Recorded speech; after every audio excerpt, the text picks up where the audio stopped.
Yeah, today was always going to be a significant day because, as you mentioned, we would find out whether prosecutors agreed that manslaughter on the basis of diminished responsibility was an acceptable plea or whether they would push for a murder trial. Clearly, they felt that if they had gone for the latter, there wouldn't have been a reasonable chance of him being prosecuted for murder, and that is why they have accepted these manslaughter pleas.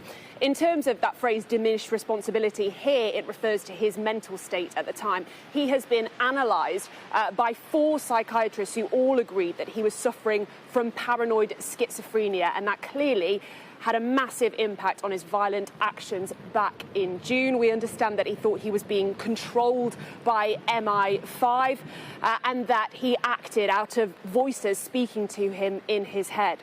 Now, just to take you back through what happened on June 13th last year, he attacked 2 students, Grace O'Malley Kumar and Barnaby Webber, both 19 years old, as they were walking home from a night out, jumped on them randomly, attacked them and stabbed them to death. He then moved on, flagged down a man driving a van. That man, Ian Coates, a 65-year-old caretaker on his way to work, was then also stabbed to death by Valdo Calocane, who was also going by the name Adam Mendez. Calocane then drove his van into the centre of town and hit 3 pedestrians. One of them, a man named Wayne Burkett, was seriously injured and ended up in hospital. Calocane had already pleaded guilty to the attempted murder of those 3 individuals who survived. Now, for this court hearing, what we're expecting is today we will hear the prosecution laying out their case, and then we will hear victim impact statements from the families of those who died and potentially from the survivors as well. And we expect that to be a lengthy process. There are a lot of family members here today and friends of those who died. We're also expecting potentially tomorrow to hear the psychiatrists' evidence. They all agreed that he was suffering from extreme mental illness, as I mentioned, paranoid schizophrenia.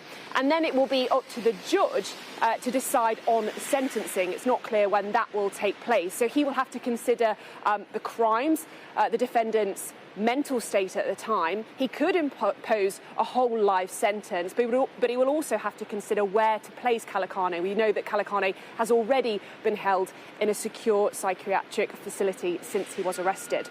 But of course, we don't just want to focus on Calocane. This is all about the victims as well.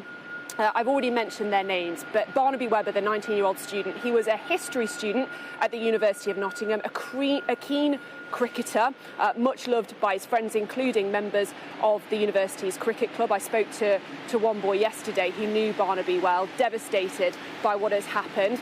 Ian Coates, the 65-year-old caretaker, we understand just months away from retiring. He loved fishing. He even set up a fishing club for boys at his school and out of his own pocket paid for them to go on fishing trips. Then Grace O'Malley Kumar, the other student, 19 years old, who was killed.